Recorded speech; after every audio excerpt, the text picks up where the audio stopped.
আসসালামু আলাইকুম ওয়া রাহমাতুল্লাহি ওয়া বারাকাতুহু। সম্মানিত প্রিয় উপস্থিতি, আজকে আমরা আলোচনা করব কিয়ামতের দিন কাবা ঘর এবং মদিনা শরীফও কি অক্ষত থাকবে? এ ব্যাপারে ইসলাম কি বলে? আলোচনা বুঝতে সাথেই থাকবেন। আমরা জানি সবকিছু ধ্বংস হয়ে যাবে, কিয়ামতের সময় এই দুইটা থাকবে কিনা। আল্লাহ পাক বলেন ওয়ায়াবকা ওয়াজহু রাব্বিকা যিল জালালি ওয়াল ইকরাম। আল্লাহ সুবহানাহু ওয়া তাআলা ছাড়া পৃথিবীর মধ্যে কোনো কিছুই স্থায়ী থাকবে না, কোনো কিছুই অক্ষত থাকবে না।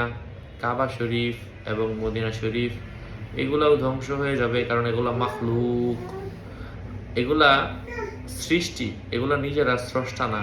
স্রষ্টা হচ্ছে একমাত্র আল্লাহ, একমাত্র আল্লাহ পাক বাকি থাকবেন। আশা করছি বুঝতে পেরেছেন, আপনি আপনার প্রশ্নের উত্তর পেয়েছেন। আরও আপডেট পেতে সাথেই থাকবেন, এমন গুরুত্বপূর্ণ বিষয়গুলো জানতে সাথে থাকার জন্য আহ্বান করছি।